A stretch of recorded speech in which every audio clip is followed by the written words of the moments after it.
हरे कृष्णा। अगर हम अपने कॉन्शियसनेस को एडवांस करना चाहते हैं, भक्ति में प्रगति करना चाहते हैं, तो हमें बुराई में भी अच्छाई देखना होगा। और उसके लिए 8 सूत्र हैं। पहला सूत्र है ही इज ऑल्सो राइट। वो व्यक्ति भी सही है जो हमसे अलग मत रखता है। आप कहोगे कभी कभी ये पॉसिबल ही नहीं है, वो व्यक्ति सामने वाला गलत ही है, तो उस समय हमें दूसरा रूल फॉलो करना है, और वो ये है कि he doesn't know what is right. कभी कभी ऐसा होता है कि लोगों को मालूम नहीं होता कि सही गलत क्या है। अगर हम उन्हें वो बेनिफिट ऑफ डाउट देंगे कि उन्हें पता नहीं है, तो तुरंत हमारे हृदय में उनके प्रति द्वेष या गुस्सा नहीं होगा, और उल्टा हम उनको एम्पैथाइज कर पाएंगे, उनको समझ पाएंगे। जैसे एक लेखक हैं, उन्होंने भगवान कृष्ण के बारे में बहुत गलत लिखा था। तो एक बार मैं और हमारे मंदिर के जो टेम्पल प्रेसिडेंट हैं, हम दोनों उन्हें मिलने गए और उनके साथ हमने पूरा दिन बिताया। उनको प्रसाद खिलाया, फिर उनके साथ डिस्कशंस किया, बड़े प्यार से बात किया। और जब हम शाम को निकल रहे थे तो उन्होंने स्वीकार किया। उन्होंने कहा, अरे ये सब तो मैं जानता ही नहीं था, भगवद गीता में ऐसा लिखा है। और जो हमने एंगल उनको प्रस्तुत किया, पहले उनकी बातों को समझा, फिर हमने जब समझाया तो उन्होंने खुद इस बात को स्वीकार किया कि उन्हें पता ही नहीं था ये सब चीज़ें। तो जब हमें ये समझ में आया कि उन्हें पता ही नहीं था, तो हमारा जो गुस्सा था वो चला गया। तो बहुत बार हम देखते हैं कि लोगों को मालूम नहीं होता है सही और गलत क्या है। जैसे जो फर्स्ट रूल है, ही इज़ ऑल्सो राइट, वो व्यक्ति भी सही है, वो हमेशा फॉलो नहीं हो सकता। जैसे एक बार हमारे मंदिर में अनाउंसमेंट किया गया कि जो महाप्रसाद है भगवान का, वो कोई डिवोटी यहाँ से नहीं ले जाएगा, वो हमारे स्पेशल गेस्ट डिपार्टमेंट के लिए जाएगा। वो अनाउंसमेंट के बाद एक दूसरा डिवोटी आया और वो पूरा का पूरा लेके गया प्रसाद। तो मैंने सोचा, अरे इनको तो ये तो गलत कर रहे हैं, अभी कैसे बोल सकते हैं कि सही है। तब मुझे दूसरा रूल याद आया, और वो ये कि doesn't know what is right. वो अनाउंसमेंट में थे ही नहीं, उन्हें पता ही नहीं था। तो ऐसा बहुत बार होता है हमारे लाइफ में कि लोग कुछ गलत करते हैं, कुछ बुरा करते हैं, तो बुराई के बीच में हम अच्छाई देख सकते हैं अगर हम इस सेकेंड रूल को फॉलो करेंगे कि he doesn't know what is right, if we cannot follow the first rule which is he is also right. कभी कभी हम देखते हैं कि उसे पता होता है कि सही गलत क्या है, तब क्या करें? तब हमें तीसरा रूल फॉलो करना चाहिए, और वो ये कि हिज मोटिव इज राइट। उनका उद्देश्य सही है, उनका पर्पस सही है, उनका इंटेंशन सही है। जैसे वो महाप्रसाद कचौरी का मैंने बताया, अगर कोई आके ऐसा महाप्रसाद ले जाता है, हालांकि अनाउंसमेंट किया गया कि कोई नहीं लेना चाहिए, और उसे पता भी था, तो उसे हम उस समय थर्ड रूल फॉलो कर सकते हैं कि वो किसी स्पेशल व्यक्ति को देने के लिए ले जा रहे हैं, उनका मोटिव सही है, उनका पर्पस सेवा का है। जैसे एक एग्जाम्पल, जब हम देखते हैं कि कभी हमसे गलती होती है और कोई हमें पकड़ता है, कोई हमें डांटता है, तो हम क्या कहते हैं, अरे प्रभु जी मेरा इंटेंशन सही था, है ना। पर जब हम दूसरों की गलती देखते हैं तो इंटेंशन नहीं देखते, हम उनके एक्शन को देखते हैं।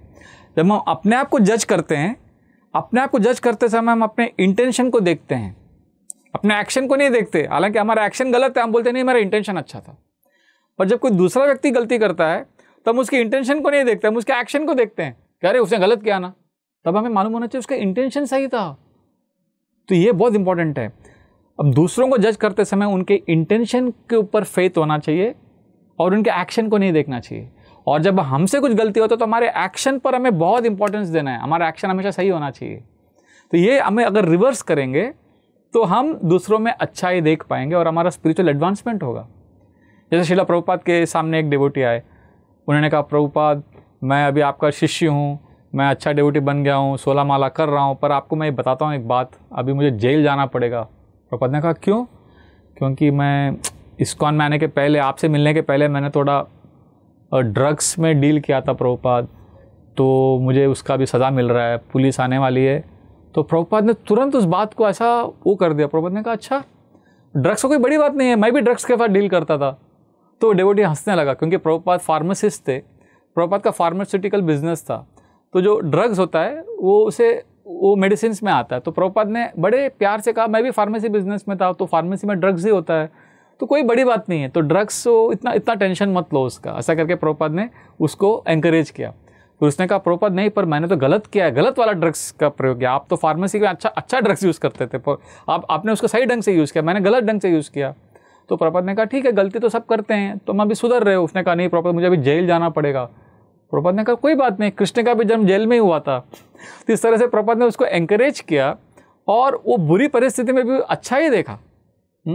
सो therefore we have to see the intention. वो डिवोटी का इंटेंशन क्या है? वो डिवोटी का इंटेंशन है वो भक्ति में प्रगति करना चाहता है।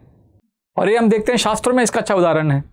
जब माता सीता घबरा गई कि प्रभु रामचंद्र के आवाज़ में उन्होंने सुना, हे लक्ष्मण, हे सीते, बड़े असहाय परिस्थिति में लग रहे थे उनके स्वामी प्रभु रामचंद्र। पर वास्तव में हुआ क्या था? मारीच ने भगवान राम के आवाज़ में सीता और लक्ष्मण को पुकारा और लक्ष्मण इस बात को समझ गए। लक्ष्मण ने माता सीता को आश्वासन दिया कि ये राक्षस है, माता जी आप घबराइए मत। पर फिर भी माता सीता घबरा गई और अपने घबराहट में उसने लक्ष्मण के चरित्र पर प्रश्न उठाया। लक्ष्मण को कहा कि तुम्हारा गलत इरादा है, तुम मेरी तरफ गलत दृष्टि से देख रहे हो। तो इस तरह से बहुत बड़ा आरोप लगाया लक्ष्मण के ऊपर और लक्ष्मण घबरा गए और लक्ष्मण को डांट कर उन्होंने कहा, जाओ तुम भगवान राम की सेवा करो, मेरे प्रभु की सेवा करो। तो लक्ष्मण को बहुत बुरा लगा और वो गए और जब वो भगवान राम के पास आए तो और भगवान राम क्रोधित हो गए। उन्होंने कहा, लक्ष्मण, मैंने तुम्हें आदेश दिया था कि तुम सीता को छोड़कर मत आओ, फिर भी तुम आ गए, तुमने मेरी बात नहीं सुनी। तो लक्ष्मण ने समझाया भगवान राम को कि सीता माता ने इस तरह से कठोर शब्द कहे। तो प्रभु रामचंद्र ने कहा, लक्ष्मण तुम कैसे इसकी बातों में बह गए इस तरह से? तो भगवान राम ने भी लक्ष्मण को डांटा और माता सीता ने भी लक्ष्मण को डांटा। भाई लक्ष्मण ने ऐसा निर्णय नहीं लिया कि अच्छा अभी दोनों मुझे डांट रहे हैं तो मैं सब छोड़ दूंगा सेवा। नहीं, लक्ष्मण समझ गए कि दोनों का इंटेंशन सही है।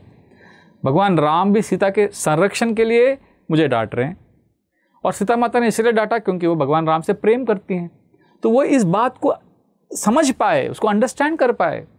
जैसे दशरथ महाराज के प्रति लक्ष्मण बहुत कुपित हो गए। उन्होंने अपने पिताजी को कहा, कामुक कहा और कहा कि मैं अपने पिता का वध कर दूंगा, क्योंकि उन्होंने प्रभु रामचंद्र को वो वनवास की सजा दे रहे हैं। तो उनका क्रोध देखकर भगवान राम ने लक्ष्मण को डांटा नहीं, लक्ष्मण को बड़े प्यार से समझाया, क्योंकि वो जानते थे कि इन शब्दों के पीछे जो उनका इंटेंशन है, जो उनका मोटिव है, वो सही है। तो ये 3 रूल्स हैं, 8 सूत्र हैं। उसमें से जो पहले 3 सूत्र हैं ये हमें किसी भी परिस्थिति में, कितनी भी बुरी परिस्थिति में अच्छाई देखने में मदद कर सकती हैं। पहला सूत्र है ही इज़ ऑल्सो राइट, और अगर ये फेल हो गया तो हम दूसरा सूत्र फॉलो कर सकते हैं, ही doesn't know what is right. और ये भी अगर फेल हो गया तो हम तीसरा सूत्र फॉलो कर सकते हैं, और वो ये कि हिज मोटिव इज राइट, उनका इंटेंशन सही है। ऐसे ही और भक्तिमय कार्यक्रमों के लिए देखिए हरे कृष्णा टेलीविजन, और इसे प्राप्त करने के लिए आप अपने केबल अथवा DTH ऑपरेटर से संपर्क करें तथा और अधिक जानकारी के लिए आज ही डायल करें 7666 839 839।